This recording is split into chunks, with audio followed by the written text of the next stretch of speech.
안녕하세요. 아들과 두 주먹 불끈 쥐고 살고 있는 여자입니다. 부모들은 자식만 보면 호랑이 기운이 샘솟는다고 하지 않나요? 모든 부모 마음이 저와 비슷하겠지만 정말 아들이 밥 먹는 것만 봐도 배가 부릅니다. 이제 제 인생에 유일하게 기댈 수 있는 건 아들뿐이라 그런지 정말 눈에 넣어도 아프지 않을 것 같아요. 다들 눈치채셨겠지만 저는 부모님의 도움을 받으면서 아들을 키우고 있어요. 불행한 결혼 끝에 남은 건 금쪽 같은 아들뿐이더라고요. 제가 이렇게 사연까지 쓰게 만든 제 결혼 생활에 대해 오늘은 다 털어놓으려고 합니다. 저는 고향인 충북 제천에서 태어나고 자랐어요. 아버지 같은 경우엔 작은 철물점을 엄마와 같이 운영하고 계셨죠. 원래 엄마는 다른 일을 하셨는데 허리를 다치시면서 아버지와 같이 운영하게 된 겁니다. 저는 오빠와 여동생이 있었는데 오빠는 어릴 때 많이 아팠어요. 그래서 부모님이 늘 아픈 오빠를 걱정하며 마음 졸이며 사셨습니다. 긴 투병 끝에 완치 판정을 받았을 때도 오빠 병이 재발할까봐 부모님이 신경을 많이 쓰셨어요. 항상 오빠한테만 용돈도 많이 주는 부모님을 보면서 괜히 속상했습니다. 늘 오빠는 용돈을 3만 원씩 주고 저와 여동생은 10,000원이 전부였어요. 그래서 전 엄마한테 투덜거리면서 말한 적도 있었습니다. 엄마, 나랑 동생도 용돈 좀 올려줘. 왜 맨날 오빠만 많이 줘? 너희는 아직 애들이잖아. 그냥 받아. 엄마는 늘 오빠가 1순위 같았어요. 심지어 옷 같은 것도 항상 오빠는 매년 새 옷을 사다 주셨습니다. 저는 용돈도 오빠가 더 받고 옷도 오빠만 새 옷을 입는 게 너무 화가 났어요. 그래서 엄마한테 떼를 쓰면서 말했습니다. 엄만 오빠만 자식이야? 왜 오빠만 용돈 많이 주고 옷도 사주는데 친구들이 나보고 맨날 똑같은 옷 입고 다닌다고 놀린단 말이야. 오빠는 아팠잖아. 네가 이해 좀 해줘. 엄마가 나중에 사줄게. 싫어. 대체 언제 사줄 건데? 맨날 사준다고 말만 하고 안 사주잖아. 왜 이렇게 엄마 말을 안 들어? 너 오늘 엄마한테 혼날래? 저는 작은 잘못만 해도 혼을 내는 엄마도 너무 미웠어요. 너무 차별받는 기분이 들어서 원망스럽기도 했습니다. 어렸을 때부터 아픈 장남이 안타까워서 오빠만 편애하는 부모님의 사랑을 오빠가 독차지하면서 컸습니다. 그런데 오빠는 성인이 된 뒤로 부모님께 큰 실망을 안겨주기 시작했습니다. 그때 오빠가 서울에 전셋집을 구한다면서 부모님께 3천만 원을 받아간 거예요. 그리고 한 달 뒤 엄마와 같이 오빠가 알려준 집 주소로 찾아갔어요. 그런데 문 앞에서 초인종을 눌렀더니 생판 모르는 사람이 나오는 겁니다. 엄마는 깜짝 놀라서 바로 오빠한테 전화를 걸었어요. 선호야, 너 지금 어디야? 나 지금 집이요. 왜요? 집이라고? 엄마가 와보니까 다른 사람이 살던데 너 대체 어디 있는 거야? 집에 오셨다고요? 연락도 안 하시고 오시면 어떡해요? 대체 뭐 때문에 그러는 거야? 그게 사실 집 안 구했어요. 뭐야? 아니, 왜 집을 안 구해? 그럼 너 그 돈 다 어떻게 했어? 어디다 쓴 거야? 바른 대로 말 안 해? 몰라요. 그때 엄마가 화를 내면서 물으니까 그 뒤로 오빠는 잠수를 타버렸어요. 정말 온 가족이 다 깜짝 놀랄 수밖에 없었어요. 그 후로 한 2년 동안 오빠랑 연락이 안 됐습니다. 부모님이 오빠한테 줬던 그 돈은 정말 피 같은 돈이었어요. 작은 철물점 운영하면서 부모님이 아껴서 모은 돈이었는데 오빠가 유흥비로 다 쓴 겁니다. 그때 아버진 자책하면서 원망하는 목소리로 엄마에게 말씀하셨습니다. 불쌍해서 오냐오냐 키웠더니 그놈이 부모 무서운 걸 몰라서 그래. 또 병에 걸려서 고통 속에 살까봐 애지중지 키워놨더니만 아주 도둑놈을 키웠어. 이미 엎질러진 물인데 너무 자책하지 말자. 이제 와서 어쩌겠어. 결국 오빠의 방황은 부모님의 자책으로 이어졌습니다. 그리고 오빠의 소식이 들려온 건 더 충격적인 사건이었어요. 오빠가 사기와 폭행 사건에 연루되어서 돈을 물어주게 생긴 거예요. 그때 부모님은 진짜 있는 돈 없는 돈 다 끌어다가 돈을 물어주셨어요. 정말 부모님은 근심을 내려놓을 날이 없을 정도였습니다. 그 후 오빠가 29살 정도에 폭행으로 오빠가 또 구속될 위기에 처한 거예요. 그때 아버지는 참다 못해 단호하게 오빠한테 말씀하셨어요. 넌 이제 한 번만 더 사고 치면 내 자식이 아니야. 알겠어? 네가 또 사람을 피해주거나 사회적으로 무리 일으키면 그때 내가 널 정말로 호적에서 팔 거야. 알겠어? 언제까지 이렇게 살 거야? 아버지 죄송해요. 다시는 안 그럴게요. 정말 마지막이라면서 아버진 오빠를 도와주셨어요. 하지만 오빠는 또 사고를 쳤고 아버진 정말로 오빠하고 연을 끊어버렸습니다. 단호한 아빠를 찾아와 오빠가 잘못했다고 사정했지만 아빠는 끝까지 문전박대하셨어요. 그때부터 이제 집에서 돈을 안 해주니까 오빠는 혼자서 먹고 살아야 했습니다. 그래서 오빠가 시작한 건 배달 일이었어요. 처음엔 부모님도 얼마나 버틸까 하면서 의심의 눈초리로 보셨습니다. 그런데 의외로 오빠가 꽤 오래 배달 일을 하더라고요. 하지만 이제야 정신 차리고 살아보겠다는 오빠의 인생에 비극이 찾아온 겁니다. 바로 32살이 되는 해 오빠는 교통사고로 차에 치여 몇 미터 밀려가다 그 자리에서 그만 세상을 떠나고 말았습니다. 날벼락 같은 오빠의 비극에 아버지는 오열하셨습니다. 오빠의 빈소가 울리도록 아빠는 땅을 치며 우는 목소리로 말씀하셨어요. 내가 하루라도 빨리 품어줬어야 했는데, 정말 손이라도 한 번 더 잡아줬어야 했는데, 우리 선호가 아빠를 얼마나 원망했을까. 혼자서 그 차가운 길에서 얼마나 우리 선호가 아팠을까. 아빠가 널 혼자 둬서 미안하다. 죽어서도 아빠 용서하지 마라. 아버진 정말 땅을 치면서 오열하셨고 엄마는 그냥 실신해버리셨어요. 겨우 깨어난 엄만 멍한 얼굴로 저한테 이런 말씀을 하셨습니다. 네 오빠가 배달하면서 엄마한테 매달 30만 원씩 꼬박꼬박 보냈었어. 정말? 그런데 왜 그동안 집에 들어오라는 말을 안 했어? 처음에 몇 번 보내다가 말겠지 싶었어. 그런데 선호가 꾸준히 보내더라고. 그래서 네 아빠랑 딱 3년째 된 우리 아들 생일 때 그때까지만 한번 우리가 지켜보기로 했었어. 근데 넉 달 남겨놓고 이렇게 될 줄 누가 알았어. 이렇게 죽을 줄은 몰랐다. 이걸 어떡하니. 정말 난 엄마 자격도 없어. 아니야. 엄마가 이렇게 될 줄 알았던 것도 아니잖아. 자책하지 마. 오빠도 힘들 거야. 저는 엄마를 위로하며 말했습니다.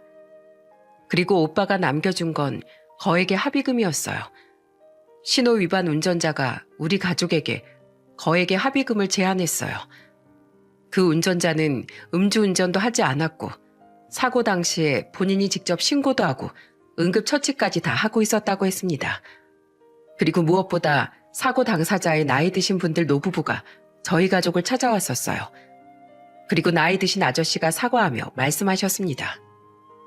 우리 외아들이 정말 반성하고 있습니다. 우리 아들에게 새 인생을 살 수 있도록 기회를 주시면 안 되겠습니까? 제발 부탁드리겠습니다. 아버진 그 모습을 보고 착잡한 듯 고개를 떨구셨습니다. 알고 보니까 운전자는 나이 든 부모를 홀로 모시고 사는 사람이었던 거예요. 그때 운전자는 이미 구속된 상태였죠. 결국 오빠 장례를 치르고 한참 뒤 아버진 변호사와 상의하게 됐어요. 사고를 낸 차량 운전자가 초범에 그때 당시 도주를 하지 않았고 응급조치도 했기 때문에 되도록 합의를 제안하더라고요. 그때 결국 아버지는 합의를 보기로 결정하신 겁니다. 그리고 운전자는 합의를 본 다음에 교도소에서 나와 꾸준히 우리 가족에게 편지를 보내왔어요. 안녕하세요. 선처해 주신 은혜 잊지 않고 좋은 마음으로 살아가겠습니다. 정말 죄송합니다. 저도 그 당시 상황이 떠올라서 정신치료를 한동안 받았습니다. 가족분들도 충격이 크실 거라고 생각됩니다. 저로 인해 큰 슬픔을 겪게 만들어드려 죄송합니다.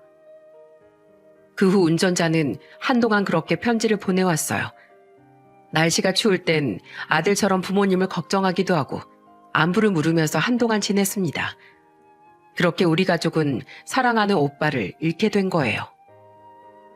그때 저는 동생하고 둘이 부모님께 더 잘해야 되겠다고 다짐했습니다. 그렇게 저와 동생은 각자 사회의 자리를 잡기 시작했어요. 저는 식품회사에 다니면서 알뜰하게 돈을 모았습니다. 그러다 30 초반 정도 됐을 때 은행원이었던 남편을 소개로 만나게 된 거예요. 남편과 처음부터 말이 되게 잘 통했고 대화를 할수록 되게 생각이 깊은 사람이라는 걸 느끼게 됐습니다. 무엇보다 책을 좋아한다는 게 저는 가장 마음에 들었습니다. 조용한 성격인데도 굉장히 끌리는 점이 많은 매력 있는 사람이었어요. 그래서 저희는 소개로 만나 연애를 1년 반 정도 하게 됐습니다. 그리고 남편과 결혼까지 준비하게 됐어요. 처음 시댁에 인사 갔을 때 저는 남편과 다른 시모 첫인상에 깜짝 놀랐던 기억이 납니다. 시모는 덩치가 70kg도 넘어 보이는 거구였어요. 머리도 파마머리에 인상도 센 편이라서 말 한마디 걸기가 무서웠습니다. 시모는 동네에서 선술집을 운영하고 있었고 시부는 공무원으로 지내다 퇴직한 상태였어요. 그런데 시모가 무서운 인상과 달리 밝은 목소리로 제 손을 덥석 잡으면서 기쁜 목소리로 이렇게 말씀하시는 겁니다. 선영 씨라고 했죠? 우리 수철이한테 얘기 많이 들었습니다. 앞으로 우리 고부 갈등 없이 잘 살아봐요. 난 정말 다른 집 시어머니랑은 달라요. 며느리 괴롭히는 시어머니 아니니까 아무 걱정 말아요. 네, 어머님 감사합니다. 앞으로 잘 부탁드려요. 그래요. 목소리도 곱고 얼굴도 예쁘고 아주 우리 집 며느리감으로 딱이네. 생각보다 시모가 절 반겨주니까 저는 모든 게 의아했어요. 그런데 정말로 결혼하고 시모가 제대로 돌변한 겁니다. 저한테 했던 말이 입에 바른 소리라는 걸 결혼하고 얼마 안 된 뒤에 다 알 수 있었습니다. 저는 신혼집도 남편과 둘만의 힘으로 했었어요. 양가 부모님께 손 벌리지 않고 오로지 둘이 모은 돈과 대출을 조금 받아 15평짜리 작은 아파트를 구해서 살림을 시작했습니다. 그리고 제가 남편과 결혼한 뒤에 신우가 아이를 낳았다는 연락을 받게 됐어요. 남편의 여동생이 먼저 결혼해서 이미 결혼 생활 중이었거든요. 그때 시모가 저한테 전화해서 이런 말씀을 하셨습니다. 며느라, 너 소식 들었지? 네 신우 애 낳았다는데 너도 가봐야지. 그럼요. 너무 축하드려요. 그래, 이렇게 좋은 날 우리도 가봐야지. 혹시 오늘 시간 되니? 제가 퇴근을 6시 정도 해요.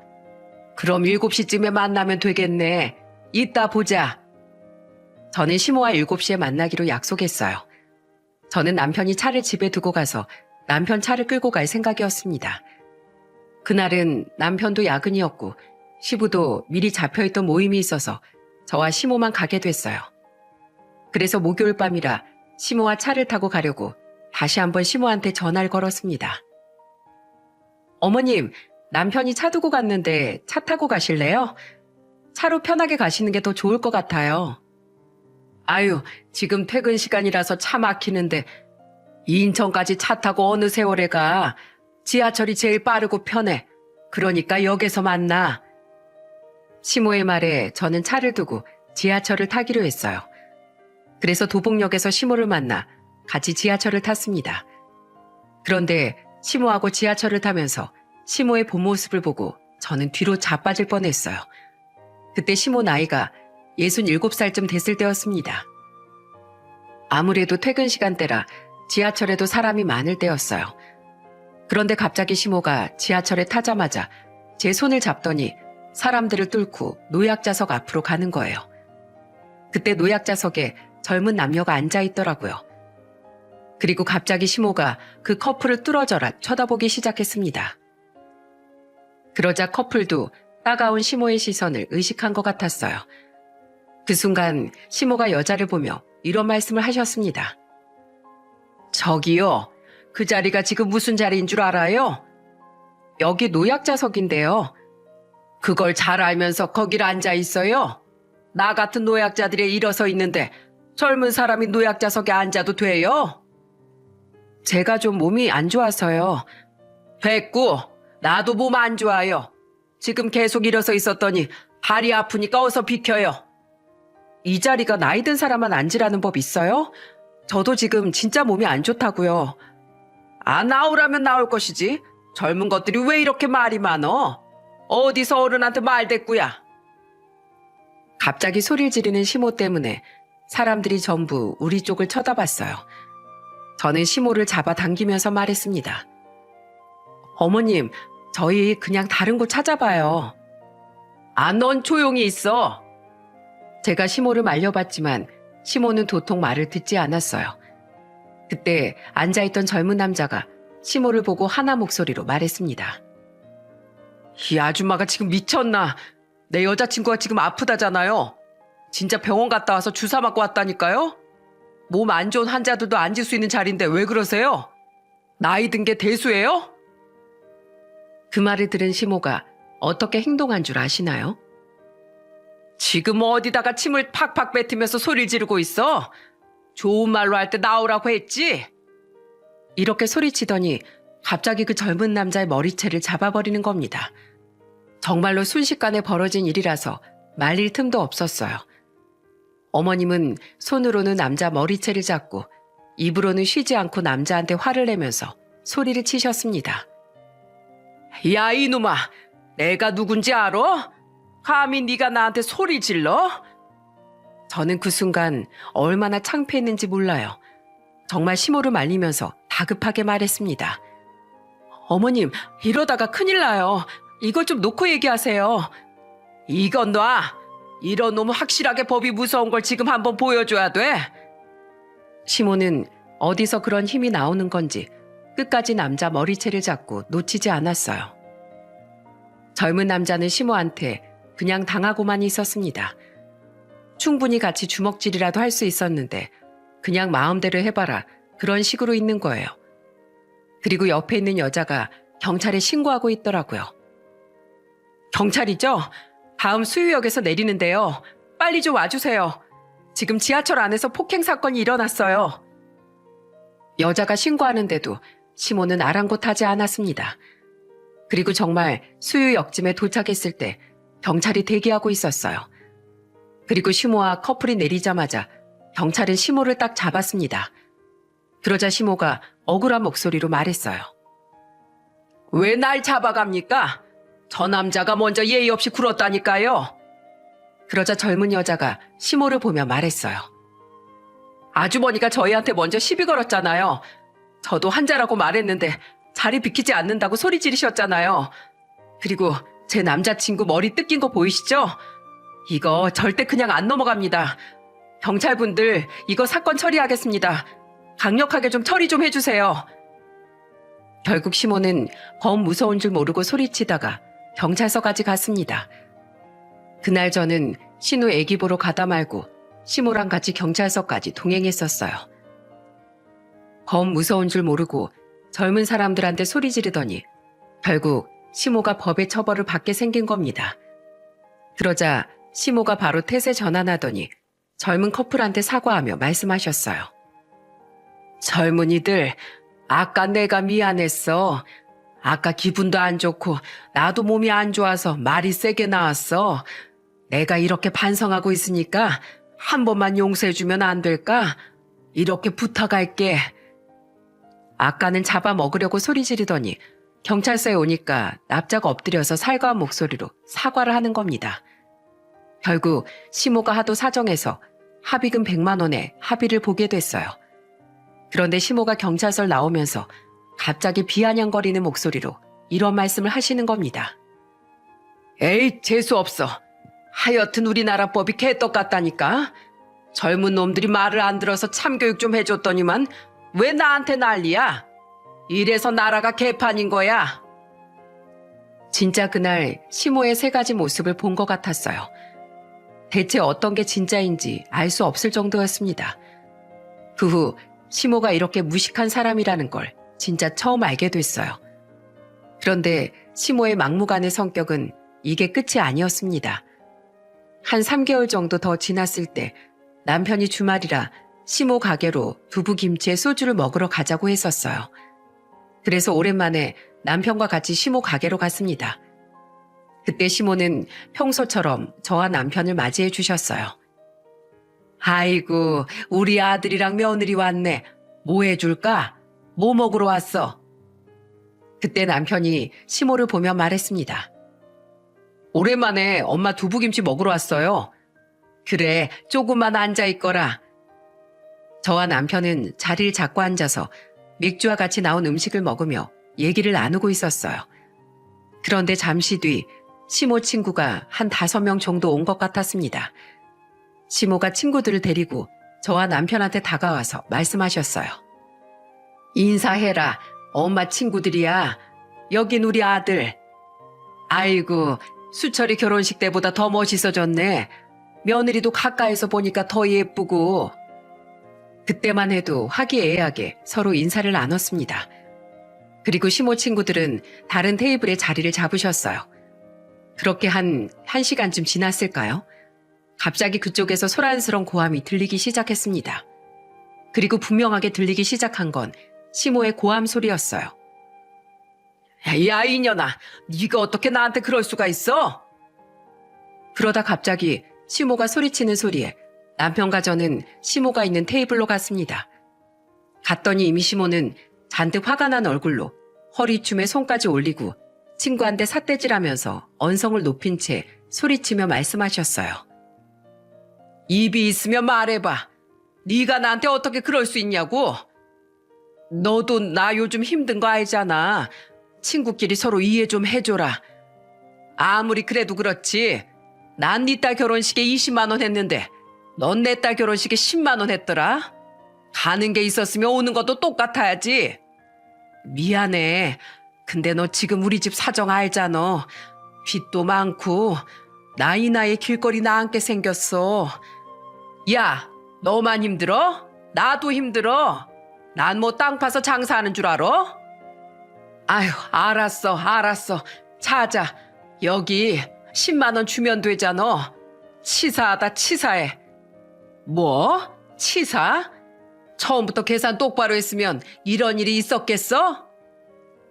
그러면서 갑자기 시모가 싸우던 아주머니 머리채를 냅다 잡아버리는 겁니다. 그놈의 술이 문제였어요. 그때 서로 머리채를 잡고 시모가 아주머니한테 소리쳤습니다. 야, 너 이 손 안 놔? 너부터 놔. 성질머리 언제 죽일래? 어려서도 그러더니 나이 먹어서도 머리채부터 잡는 성격 못 고쳤냐? 애들 앞에서 창피하지도 않어? 이것 봐라. 너 오늘 해보자는 거지? 정말 남편이랑 가볍게 술 한잔 하러 갔다가 싸움 말리느라 난리도 아니었어요. 남편이 시모랑 아주머니 사이에 껴서 떼어놓으려고 애를 썼습니다. 두 아주머니는 머리가 헝클어지고 옷도 뜯기고 화장도 다 지워지고 완전 꼴이 엄청 우스웠어요. 옆에서 같이 싸움을 말리던 친구들이 한숨을 쉬며 말했습니다. 야, 오늘은 먼저 간다. 이러다 정말 큰일 나겠다. 다들 질린 표정으로 가는데 그 모습을 보고 저도 진짜 어이가 없더라고요. 다들 떠나고 남편이 시모를 보고 말했습니다. 엄만 지금 며느리 앞에서 뭐 하는 거야? 손님이라도 봤으면 어쩔 뻔했어. 엄마 때문에 나 쪽팔려 죽겠어. 진짜 나 다신 이 가게 안 올 거니까 그렇게 알아. 너 같으면 축의금 난 20만 원 줬는데 걘 10만 원밖에 안 했으면 화가 나겠어? 안 나겠어? 미안하단 말도 안 하니까 내가 화를 낸 거지. 아까 미안하다고 계속 말하셨잖아. 내가 말하니까 그때서야 사과한 거잖아. 얼마나 날 우습게 보면 그러겠어. 정말 옆에서 듣고 있는 제가 다 질릴 정도였습니다. 매번 자기 말이 다 맞고 남의 말은 다 틀리다는 식으로 화를 내는지 지겨울 정도였죠. 그런데 이런 시모의 고집이 절정에 달했던 순간이 언제였는지 아시나요? 바로 대통령 선거 때였습니다. 예전에 있었던 대통령 선거 때 시모가 저한테 뜬금없는 질문을 하셨어요. 넌 좌파니 우파니 누구 뽑을 거야? 전 그런 거 없어요. 공약 보고 투표하려고요. 그런 게 없어? 그럼 내가 뽑는 사람 너도 뽑아. 투표는 각자 알아서 원하는 후보를 찍어야죠. 그때 남편도 놀라서 시모를 보며 말했습니다. 엄만 누구 뽑으시려고요? 우리랑 같을 수도 있잖아요. 나 땡땡땡 뽑을 거야. 에이, 난 반대인 사람 뽑을 건데. 뭐야? 걔가 다 대통령 당선되면 나라 경제가 다 망해. 그럼 너네가 책임질 거야? 하 경제 살리자고 뽑는 거야. 그러니까 너도 이 엄마 말 듣고 투표해. 시모는 정말 고집불통이었습니다. 그런데 이건 약과에 불과했어요. 대통령 선거가 끝났을 때 시모가 남편한테 전화를 한 겁니다. 아들, 엄마가 찍으라는 사람 찍었지? 그냥 내 소신껏 했어요. 왜 자꾸 그래요? 넌 왜 엄마 말을 안 들어? 다 잘 되라고 하는 소린데도 못 알아먹어? 됐어. 니들 부부 꼴 보기도 싫어. 그러더니 시모가 원하는 후보가 당선이 안 되니까 그때부터 괜히 화풀이를 하기 시작하는 겁니다. 제가 시댁에 가면 시모가 저를 보고 이렇게 말한 적도 있었어요. 너 때문에 내가 원하는 대통령이 당선 안 됐잖아. 저 하나 때문에 그렇다는 게 말이 된다고 생각하세요? 몰라. 하여튼 짜증나니까 나한테 연락하지 마. 다 필요 없어. 진짜 시모는 유치하게 밥도 저랑 같이 안 먹으려고 했어요. 제가 주방으로 가면 거실로 가버리고 제가 다시 거실로 가면 시모는 방으로 들어갔습니다. 오죽하면 시부가 저한테 궁금한 목소리로 물으셨어요. 왜 저렇게 또 심통이 났어? 하여튼 저놈의 고집 때문에 여러 사람 피곤하게 한다니까. 조용한 성격인 시부마저 혀를 찰 정도로 시모의 성격은 참 견디기 힘들었어요. 그래서 저도 시모랑 적당한 선을 유지하려고 노력했습니다. 그리고 내심 또 무슨 사건이 터질까봐 가까이 가는 것도 무서웠어요. 그래서 기본적인 며느리 역할만 하면서 지냈습니다. 차라리 거리를 두고 지내니까 좀 낫더라고요. 그런데 제 결혼 생활의 고비는 이게 끝이 아니었습니다. 결혼하고 3년 정도 지났을 때 저는 아들을 낳았어요. 아이를 키우려고 회사를 그만두고 아이를 돌보고 있었습니다. 그런데 그 무렵에 남편이 갑자기 투자를 하고 싶다면서 말했어요. 여보, 나도 부동산 투자 좀 해볼까? 부동산 투자? 우리가 무슨 돈이 있어서 그런 투자를 해? 당신 갭 투자라고 들어봤어? 그게 뭔데 그래?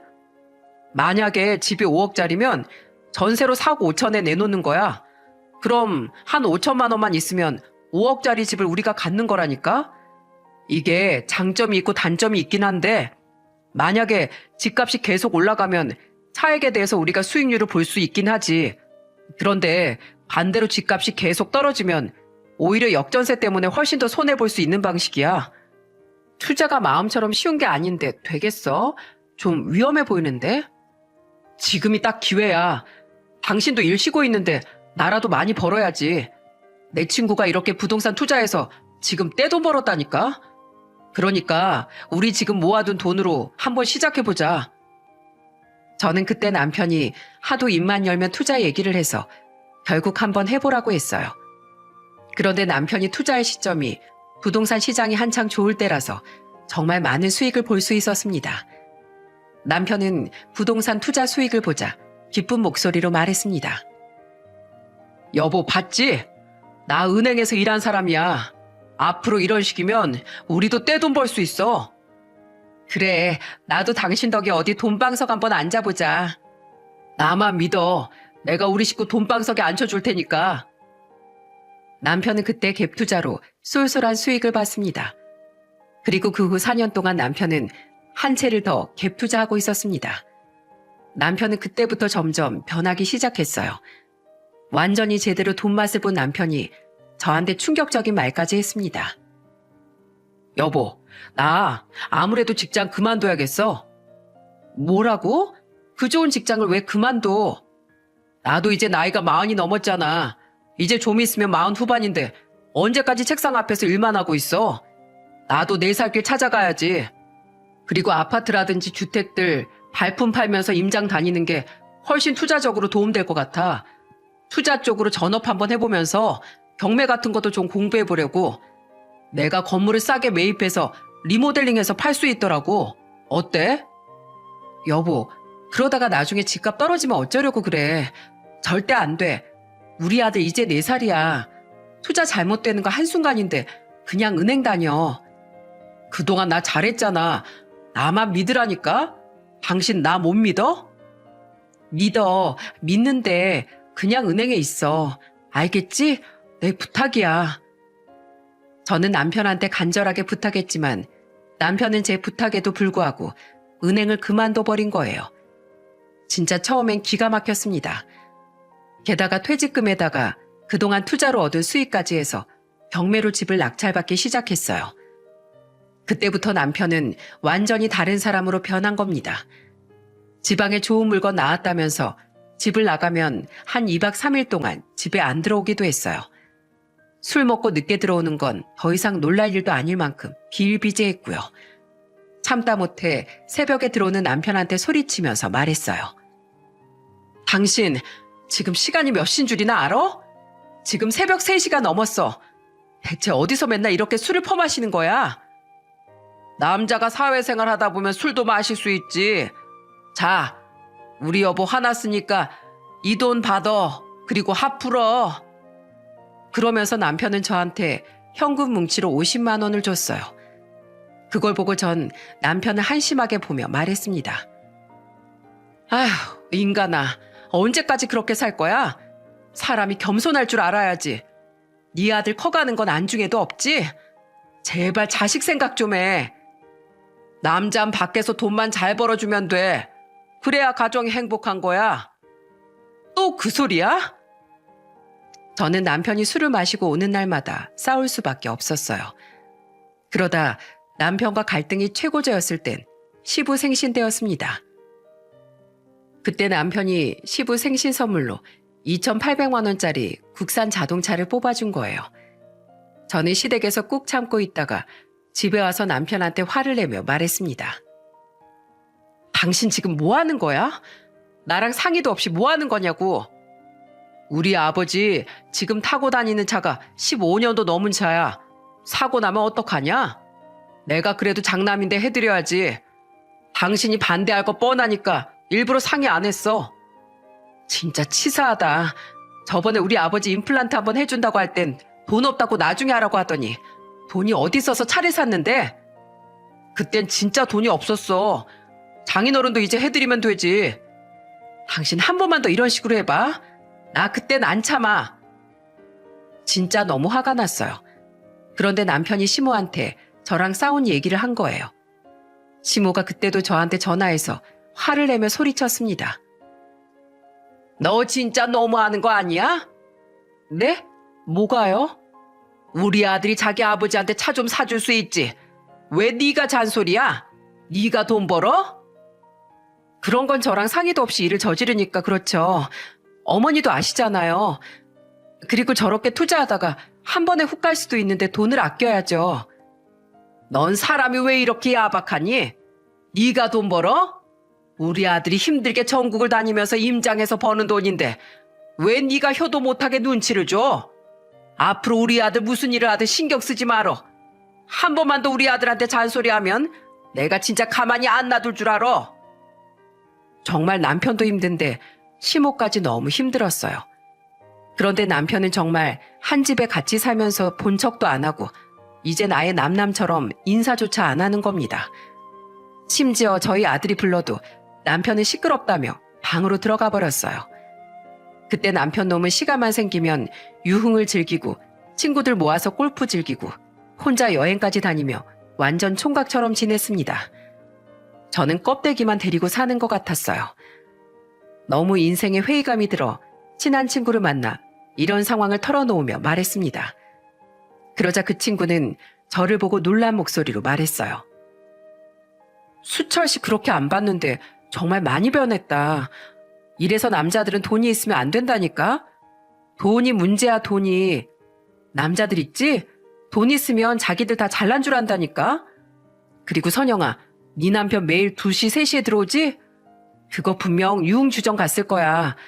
거기서 밤새도록 놀다가 온 거라니까? 나 같으면 역겨워서 같이 못 살아. 네 아들 때문에라도 당장 갈라서야지. 나도 진짜 하루에도 수백 번 갈라서고 싶어. 이제 내가 점점 크니까 우리가 싸우는 것도 다 알고 사이가 안 좋은 것도 다 알아. 남편 집에 오면 애가 먼저 눈치 봐. 야, 네 아들 생각해서라도 네가 강해져야 된다. 알겠지? 저는 친구한테 털어놓고 답답한 마음을 털 수 있었어요. 그때 아들이 6살이라 아들 눈치도 빤할 때였습니다. 그래서 저는 아들을 위해서라도 이혼을 결심하게 됐어요. 정말 남편은 그때부터 아예 대놓고 집에 들어오지 않았거든요. 그리고 제가 이혼을 결심한 날 부모님께서도 저희 3남매를 이렇게 가슴 졸이면서 키우셨겠구나 싶더라고요. 갑자기 부모님이 보고 싶어져서 엄마한테 전화를 걸었어요. 그러자 엄마가 저한테 걱정하는 목소리로 물으셨습니다. 선영아, 아니 이 시간에 무슨 일이야? 너 술 마셨어? 오늘 친구들이랑 한잔 했어. 애 키우는 게 힘들어서 그래? 근데 무슨 고민 있어? 술도 안 마시던 애가 갑자기 무슨 술이야? 그냥 나도 이제 애를 키우다 보니까 3남매 키우느라고 엄마랑 아빠가 얼마나 힘드셨을지 싶어서 그런 생각 드니까 엄마 생각나서 해봤어. 내가 엄마 말 잘 안 들었잖아. 맨날 오빠만 챙긴다고 화만 내고. 내가 미안했지. 네 오빠 병원 생활한다고 너네 잘 지켜주지도 못했어. 잘 못 놀아줘서 미안하지 뭐. 아니야. 내가 엄마를 좀 더 이해해줄걸. 그래도 난 엄마 딸이라 행복했어. 나도 우리 선영이가 있어서 좋았다. 엄마, 아빠랑 제주도 다녀오실래? 생각해보니까 내가 여행 한번 제대로 보내드린 적이 없더라고. 이제라도 내가 착한 딸 하고 싶어서 그래. 아이고, 괜찮아. 무슨 제주도야. 내가 보내준다고 할 때 다녀와. 저는 그렇게 부모님께 제주도 여행을 약속했어요. 그리고 이혼 준비 전에 저는 부모님 여행부터 꼼꼼하게 챙겼습니다. 드디어 여행 당일이 됐고 저는 제천에서 직접 운전해서 김포공항까지 모셔다 드렸어요. 그리고 엄마한테 카드를 건네면서 말했습니다. 엄마, 여기 현금이랑 이건 카드야. 현금을 잃어버릴 수도 있으니까 엄마 지갑에 잘 챙겨둬. 가서 갈치조림도 드시고 보말죽도 드시고 좋은 경치도 구경도 많이 해. 고맙다, 고마워. 우리 선영이 덕분에 이렇게 좋은 구경도 하네. 저는 기분 좋은 표정으로 여행길에 오르는 두 분을 보고 흐뭇했습니다. 그렇게 두 분을 배웅해드리고 집으로 돌아왔어요. 그런데 그날 저녁 갑자기 엄마한테서 전화가 걸려온 겁니다. 선영아, 여기 식당에서 계산을 하려고 하는데 이거 카드가 안 된다네. 뭐? 그럴 리가 없는데? 내가 아까 기름도 넣었던 카드야. 이상하다. 그 순간 저는 머리에 딱 떠오른 게 있었어요. 그래서 엄마한테 미안한 목소리로 말했어요. 엄마, 우선 아버지한테 계산 좀 먼저 하라고 하실래요? 내가 알아보고 연락할게. 그래, 알겠어. 저는 그렇게 엄마 전화를 끊고 바로 남편한테 전화를 걸었습니다. 당신 혹시 카드 정지시켰어? 갑자기 제주도에서 결제한 게 찍히길래 5만 원인가 긁혔던데? 내가 당신한테 우리 부모님 여행 보내드린다고 말씀드렸잖아. 그걸 정지시키면 어떡해. 그거였어? 근데 왜 내 카드를 써? 네 카드로 써야지. 지금 장난쳐? 나 지금 카드 다 없앤 거 알잖아. 당신이 아껴서 살자면서 다 없애고 하나만 남겼었잖아. 내 카드 없애고 당신 카드로 같이 쓰라면서. 그래, 그랬지. 그래도 네 부모 여행은 네 돈으로 직접 보내야지. 왜 내 카드로 쓰냐고.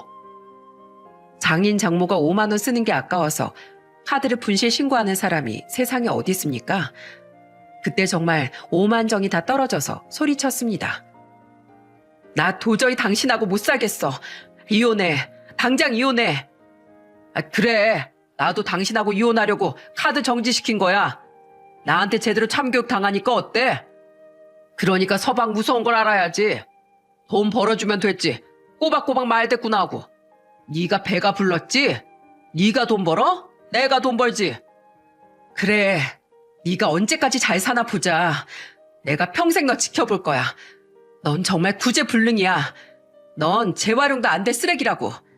내가 사람 좀 볼 줄 아는데 넌 절대 성공 못해. 평생 그런 식으로 쓰레기처럼 살아. 저는 이렇게 말하고 전화를 끊어버렸어요. 정말 제 결혼 생활이 이렇게 허무하게 무너졌습니다. 저는 바로 이혼 신청을 했어요. 남편은 그래도 정확하게 재산 분할을 해줬습니다. 그동안 아이 낳고 집안일 했던 것까지 참작이 됐고 처음에 투자할 때 제 돈으로 시작한 게 있어서 일정 부분 기여도가 인정된 거예요. 그래서 재산 분할을 제가 원하는 쪽으로 받아서 이혼할 수 있었습니다. 그런데 전 남편 놈은 끝까지 비아냥거리면서 말하더군요. 이제 됐냐? 나 그래도 양심 있다. 네가 애 키우는 조건으로 내가 계산 정확하게 나눴으니까 애나 잘 키우고 나한테 연락하지 마. 너 같은 여자가 얼마나 넘치는 줄 아냐? 요즘 30, 40대들 몸매 관리도 잘한다는데 넌 왜 그렇게 맛이 갔냐? 난 얼른 가서 쭉쭉빵빵 여자들이나 만나고 편하게 즐기면서 내 인생 살 거야. 진짜 대답할 가치도 못 느껴서 저는 그냥 무시해버렸습니다. 그리고 살고 있는 아파트도 저한테 넘기고 남편은 나갔어요.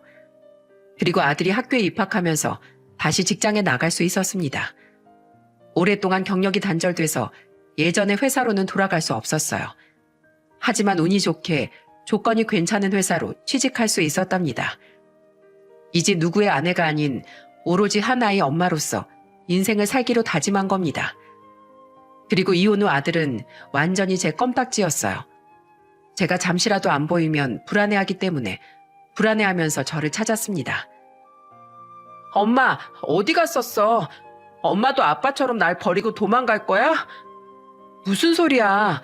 엄만 절대 안 그래. 걱정하지 마, 아들. 근데 아빤 어떻게 한 번도 나 보러도 안 와? 지금 좀 바빠서 그래. 다음에 오실 거야. 걱정 마. 저는 그렇게 애써 아들을 안심시켰어요. 하지만 남편은 이혼 후 3년이 지나도록 감감무소식이었습니다. 그러던 어느 날 밤 10시에 전 남편한테서 전화가 온 거예요. 처음엔 아예 안 받았습니다. 그런데 무슨 일인지 3통 정도가 연달아 걸려오는 거예요. 그래서 저는 결국 전화를 받았습니다. 그랬더니 전 남편 놈이 다 죽어가는 목소리로 말하더군요. 여보, 잘 지내? 뭐야? 왜 전화했는데? 잘난 여자들 만나러 가신다더니 나한테 전화할 시간이 있어? 여보, 내가 잘못했어. 내가 정말 바보 같았어. 나 좀 도와주면 안 될까? 나 진짜 쫄딱 망하게 생겼어. 왜? 뭐 무슨 일인데? 내가 지금 부동산 투자한 게 다 무너져 내리고 있어. 지금 완전 역전세 돼가지고 오히려 내가 물어주게 생겼다고. 내가 모았던 돈들도 또 무리하게 투자하는 바람에 지금 다 빚밖에 안 남았어. 저는 울면서 하소연하는 남편 목소리를 듣고 얼마 전에 봤던 뉴스가 떠올랐어요. 아마 여러분들 요즘에 부동산 시장이 최악이라는 걸 아마 들어보셨을 겁니다. 전국적으로 집값이 떨어지면서 이제 갭 투자한 사람들이 다들 무너지고 있던 거예요. 오히려 역전세 현상이 오면서 지금 집주인들이 비명을 지르고 있다는 뉴스를 본 적이 있었어요. 근데 남편이 갭 투자하는 곳이 전부 다 역전세 상황이 벌어지면서 돈을 더 물어줘야 될 처지가 된 겁니다. 이것뿐만 아니라 남편은 집들을 담보로 받은 대출로 다른 쪽에 투자했었는데 그것마저 완전히 한순간에 무너진 겁니다. 그래서 전 남편 놈은 전화로 이런 말을 하더라고요. 여보, 미안한데 내가 준 집 있잖아. 나 그 집 담보로 대출 좀 해주면 안 될까? 무슨 자다가 봉창 두드리는 소리야? 당신 미쳤어? 나랑 너는 이미 끝난 사이야. 근데 뭘 믿고 내가 너한테 대출을 해줘? 그리고 한순간에 무너진 사람 뭘 믿고 빌려줘? 한순간이 아니니까 그렇지. 이혼하고 1년 뒤부터 버티다 지금 내가 이 상황까지 온 거야. 제발 나 좀 도와줘. 그러게 내가 말했지? 사람이 겸손해야 된다고. 참 한심하다 한심해. 그동안 아들은 잘 있나 안부 전화 한 번 한 적도 없던 놈이 자기 살려달라고 전화를 할 줄은 몰랐네. 이제야 처자식이 생각나든? 어? 근데 어쩌냐? 난 너 같은 거 필요 없거든. 난 이제 사람 같은 사람들만 상대하고 살 거야. 너 같은 쓰레기는 이제 더 이상 쳐다보지도 않을 거야. 네 엄마한테 가서 돈 빌려달라고 해. 왜 생판 남이 나한테 전화해서 돈 타령이야? 다신 이런 걸로 전화하지 마. 알겠어?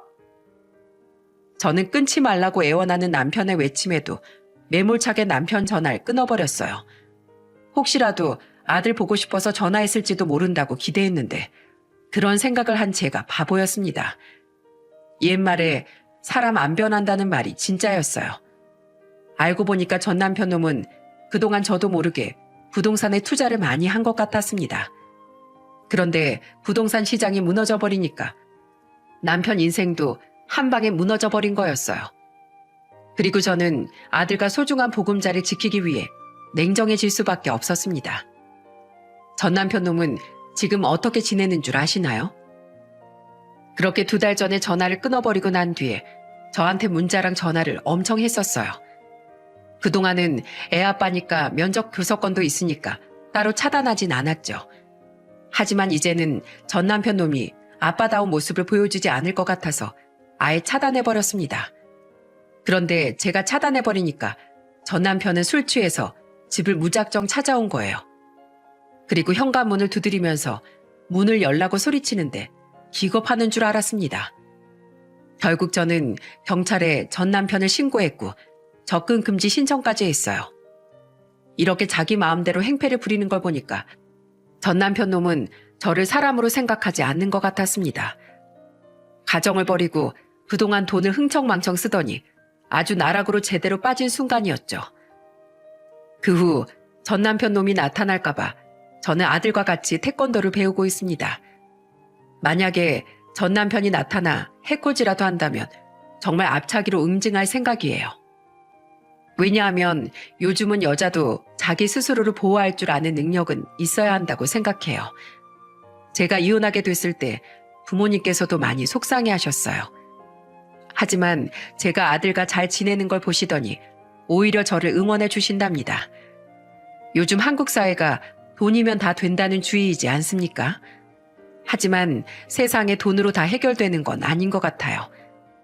돈은 맛있는 음식을 살 수 있게 해주지만 사랑하는 가족이나 친구는 돈으로 살 수 없답니다. 그렇기 때문에 우리가 가장 중요하게 여겨야 하는 건 돈이 아니라 사람이라고 생각해요. 제가 이렇게 사연을 보내게 된 이유도 다 사람 때문입니다. 사람이라고 다 같은 사람은 아니잖아요. 돈에 미쳐있는 사람은 멀리하는 게 정신건강에 좋더라고요. 제가 가장 잘한 일이 이혼일 정도로 저는 요즘 아들과 아주 잘 지내고 있답니다. 여러분들도 항상 돈보다 사람이 먼저인 인생을 사시길 바랄게요. 결국 끝까지 따뜻한 온기로 곁을 지켜주는 건 가족이라는 걸 잊지 마세요. 제 사연 들어주셔서 감사합니다.